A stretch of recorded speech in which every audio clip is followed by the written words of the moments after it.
Hi, welcome to our edition of Integrity Bites. This week I'm going to talk about conflicts of interest.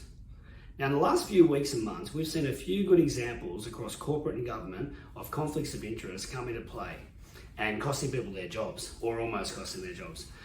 We've seen the CEO of Nine Entertainment a couple of weeks ago, Hugh Marks, have to resign suddenly after the board and some other employees found out that he's in a relationship with a direct report and hadn't disclosed it.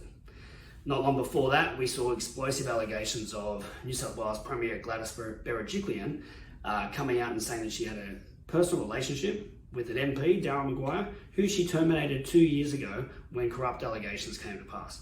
Both of those scenarios, questions are being asked of both people around why they didn't disclose that conflict of interest or that relationship at the time. Now, before we go any further, let's just have a look at what is a conflict of interest. In simple terms, a conflict of interest is where your personal relationships and personal initiatives collide with your obligations in a professional capacity. So in simple terms, in my role at work, I might be looking after appointing a supplier or a contract, and I've got a personal relationship outside of work with the person bidding. If I don't declare that proactively, I've got a conflict of interest. More importantly, by not proactively declaring it, I'm removing the obligation of the organisation from being able to assess and manage that risk. So it's really, really important. There's two key components to conflicts of interest. There's actual conflicts of interest, like the one I just described, and then there's potential or perceived conflicts of interest. And this is, in my opinion, one of the biggest risk areas for government and corporate employees, where they don't truly understand the obligation on them as employees to proactively declare those potential conflicts of interest. And time again, when we do investigations into conflicts of interest, we hear from the people we're interviewing, the conflict didn't materialize, I didn't do anything wrong, or it didn't compromise my judgment. And even when that's true, and it's proven that they've acted appropriately, what they fail to realize is they're still in breach of the policy because they didn't proactively identify and declare that they might have a potential conflict of interest.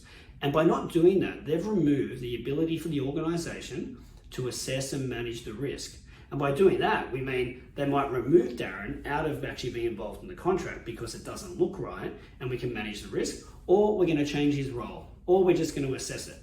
By not declaring it up front, it just stinks. It's on the nose. People wonder, why didn't you tell us? If you had nothing to hide, you should have told us.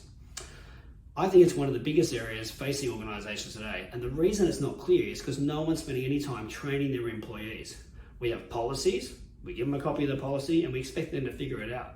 Yet when we do investigations, we're finding out all the time that people just don't understand what those obligations are. So here's some key takeaways I've got for you today, okay? So there's two aspects to conflicts of interest. There's the actual conflict of interest, pretty easy, most people understand that. But more importantly, there's perceived or potential conflicts of interest. So really important to focus on training people around that.